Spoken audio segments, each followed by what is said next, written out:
Hey everybody, it's Tripl-L coming and talk about Black Clover chapter 293. Magna's super hardcore boiled fight, brah.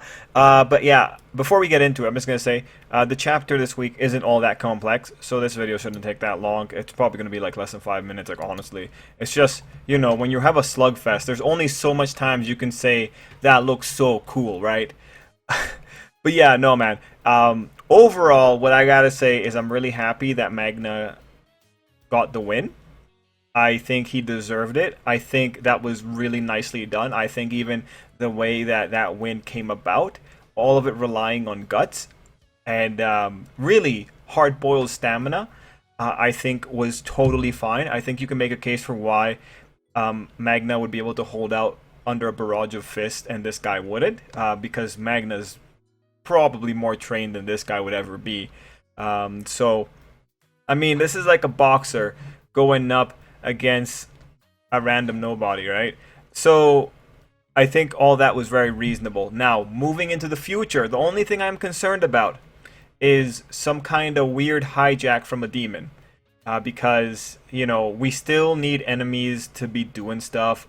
Zora still needs a moment, I think, as well. And Magna here is pretty tapped out. Honestly, if we have a situation where Buddy Guy gets possessed, or like the what's left of his body gets possessed by a demon and he goes rage mode, because he points it out, like Lucifero's mana, he isn't able to make a connection, but maybe they can force a connection. If that is to happen, honestly, I would feel quite alright. The point is, Magna got the victory on the first stage of the boss fight, and he didn't go down to it, and I think that is super worthwhile, right? I think we're in a situation here where you don't end up with Dante on the floor unless Magna is here to help the situation. At the end of the day, he was able to do something that Jack wasn't able to do, so I think that is valuable. Overall, I'm happy that this...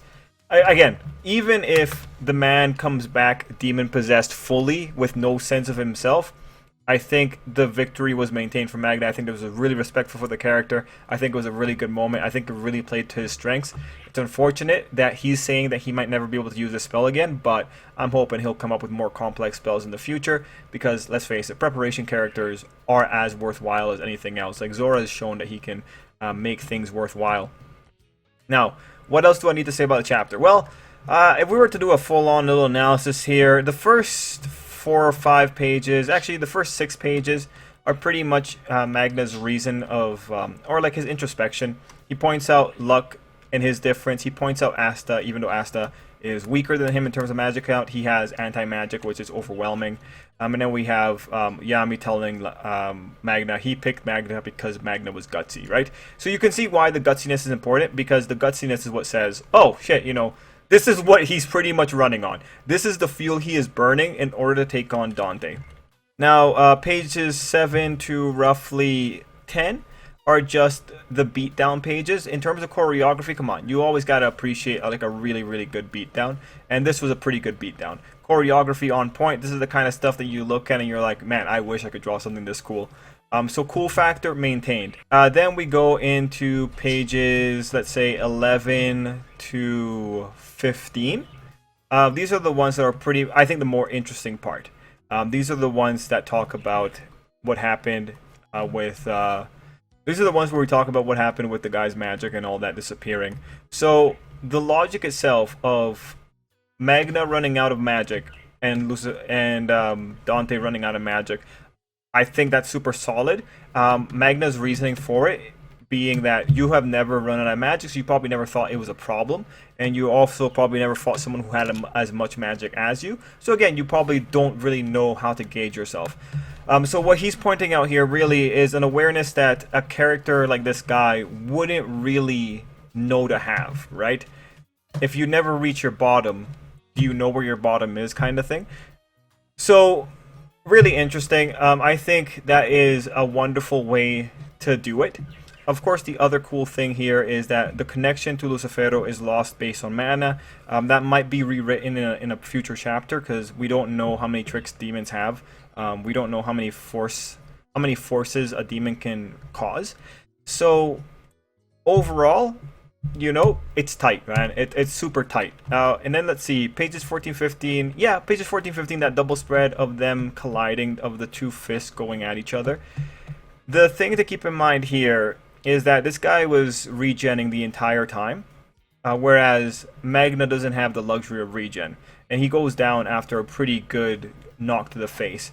So again, if you take into account that this guy probably has never been into a fist fight without anything, without his super regeneration ability, it makes sense, right? Again, it's an issue of experience versus lack of.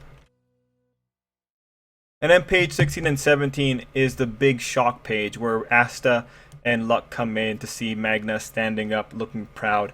So on this page, you can obviously tell the feelings. Like, let's face it, if I was Luck or Asta, I would also be very surprised that the person who took out the most dangerous guy, or one of the most dangerous guys here, was Magna. I'd be very surprised as well. I feel like Luck would be the more surprised of the bunch. That was my reaction, kind of, when I see the man standing over that guy right there. Overall, you know, when it comes down to it, what you have to really appreciate is that this was such a good showing for this guy. Like, again, you know, if Dante himself stands back up and makes a hit on Magna, that's where I'm gonna be like, oh, come on, come on. But if Dante gets possessed by an entirely different force and comes back, that's different. That's completely different. Magna's got a lot of respect here. There's no loser's consolation prize. There's none of that going on. When you see that man roaring out, he deserves it. Also, Nash is here in the scene. He came back. I guess Luck being in the castle is important because it tells us that the rest of the Magic Knights are probably getting into the castle. Regardless, awesome time. Good for Magna for winning. Good for showing that guy what's up. Solid chapter of Black Clover. You kind of wish there was more dialogue, but what can you do? Battle chapters of Black Clover aren't traditionally all that deep.